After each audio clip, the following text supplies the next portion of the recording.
Hey guys, hope everything is going well. You guys know that drill. Smash that like button, subscribe if you haven't, and comment down below. Follow me on Instagram at AIH_sports. Follow me on my finance channel at AIH Finance. Okay, so I was talking to Phil. He has a YouTube channel, Filmington. A lot of people probably know who he is. He has over 6,000 subs, so much bigger than my channel. And I really like his work. He talks a lot about baseball. I'm a baseball fan. He also ties in finance as well. And what he sent me, and I'm going to be probably doing a live stream with him maybe in January. That's what it looks like. And he told me that this one company, I'm not going to mention the name, and if he wants to talk about it on my channel, he can. So he got a cold call, he said, from this company, and it's about, hey, use this vault with us. They're giving logical reasons. One was for safe storage, doing a lot of business, transactions, low transaction fees. So typical sales stuff. So there's an important thing: avoid sales tax, state sales tax. Okay, I didn't know that. Okay, avoid income tax. That's a red flag, right? And here's the thing. Here's the notes that I got from him. It's easier to hide income from the IRS if they have no data on the sales. So this is a sales pitch that he was given. I can't believe that a sales guy would actually do that. This is also the reason why people use consignment as well. I'm going to redact the companies. They allow you to keep a cash balance on the platform for long periods of time. Similar to another company I won't mention, this gives incentive to keep minimal documentation / record keeping with large cash withdrawals versus multiple smaller cash withdrawals. Okay? Multiple years of purchases and sales before lump sum withdrawals is possible. Cost basis is nearly impossible for IRS to back into.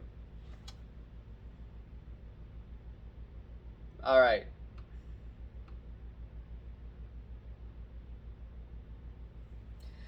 Now, I've been told that there are going to be 1099s coming, though, for a few companies. So that will change in the future, but this was the type of sales pitch that was given.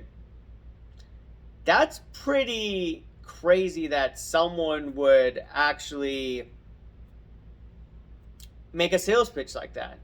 And the other thing that I wanted to touch base on was that the main street of the hobby, I think is Hobby Hotline, that is on Bench Clear Media's channel. They had Dr. Beckett on. He was making some good points, and they had a few other individuals as well. And they were talking about vaults and how they don't trust the vaults.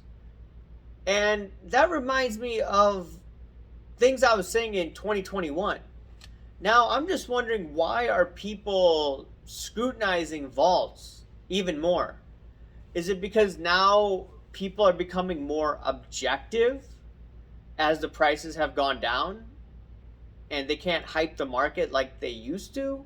Is that what it is? Now, Dr. Beckett didn't hype the market in 2021. I remember he was more rational, saying that, hey, look, it's gone up way too much. There's going to be a correction, right? So he was rational in what he was saying earlier on. Let's be real with that. But regardless, it was about the concern of vaults. And I didn't see a lot of people talking about that in the beginning. One of the phrases that I use, on my other channel, it's like, if you don't hold it, you don't own it, right? That's what the silver stackers talked about. And that's the thing about vaults. And I understand sometimes you want to keep some of your high-end cards locked up, not in all one location. I get that. So that would make sense. The other interesting part was that I think Dr. Beckett was talking about how on hand, or if you have a card in the vault, the company would give you, what, 60% of that? And this is similar to the discussion that I was having with P. Ryan, where it looks like some of the people were over leveraged and the card values crashed, and then there were most likely margin calls at some of these auction houses, specifically as PWCC. Now, I'm just thinking out loud. If the Main Street of the hobby is talking like me, what does this mean for the hobby moving forward? Is everyone going to be scrutinizing everything now? I mean, we've seen crazy stuff this year. We've seen Marx cards blow up. I call him Karl Marx. We had the situation with Logan Paul. You had the breaking issue with the Fleer 86 cards in the summer of this year at the National. You had that Panini loaded box situation. And the list goes on and on and on and on. And now people are talking about PPP loans, including myself. So it's just quite interesting that people don't trust the vaults. And what if there's conditions? What if the place goes bankrupt, right? Even they were talking about that live stream. I'm like, wow, that is crazy. But it is what it is. So I'm just wondering, though, with Golden PWCC with the 1099s coming, how are they going to be able to look at the cost basis? And if you go to your accountant saying that, hey, I bought it at this amount, how can you show your accountant these records? And if you're to get audited, like, how would you prove all of this? That would be quite interesting. This would be an interesting exercise. If anyone gets audited, someone should let me know, and if they're allowed to talk about it. Because how do you keep track of it? If people are doing what the salesman told Phil, that it gives incentive to keep minimal documentation / record keeping with large cash withdrawals, right?